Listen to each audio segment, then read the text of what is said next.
Bienvenidos a nuestra edición de Notidiario para el día de hoy. Tal como se había anticipado, la variante de COVID-19, Omicron, se encuentra avanzando cada día más rápido en Curazao, convirtiéndose incluso en la variante dominante que ya casi reemplaza por completo a la anterior. Esto ha tenido verdaderamente ocupado a todo el sistema de salubridad de la isla, ya que en esta oportunidad el grupo más afectado se encuentra en la población con edades comprendidas entre 19 y 39 años de edad.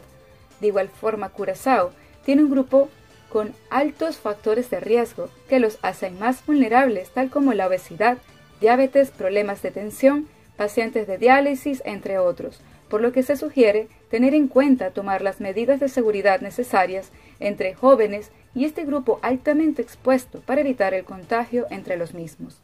Actualmente, no hay aún medidas rigurosas que eviten reuniones o grupos, a pesar de la rapidez del avance de esta nueva variante reflejada en el número de casos que continúa en aumento. Solo se pide conciencia y hacer uso de las medidas constantemente sugeridas, como el uso de tapabocas, antibacterial y distancia social prudente.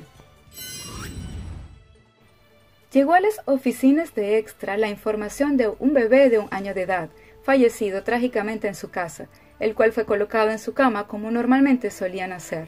Pero al parecer, en esta ocasión, el pequeño, 1 hora después, buscó subirse arriba de una cómoda, que posteriormente se le vino encima. Cuando se dieron cuenta y le fueron a revisar, ya su color incluso había cambiado, y al llevarlo de urgencia al hospital CMC, le indicaron que no se podía hacer nada, ya que no contaba para esa hora con señales de vida.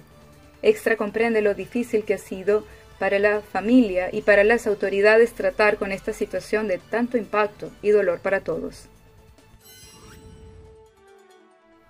Lamentablemente, la noche de Navidad fue asesinado el joven Ashley, de 20 años de edad, muy conocido en el mundo del tambú. A la llegada de la policía y el personal de la ambulancia, se encontraron con la víctima al frente de la vivienda donde se encontraba, constatando que ya no podían hacer nada más, ya que la herida fue mortal. La madrugada del día 26 de diciembre, un joven sospechoso se presentó a la central de policía de Río Canario, asumiendo la responsabilidad del asesinato lamentable. Según sus declaraciones, eran muy buenos amigos. En juego, tomó el arma de la víctima y al parecer se le escapó un disparo causando su muerte.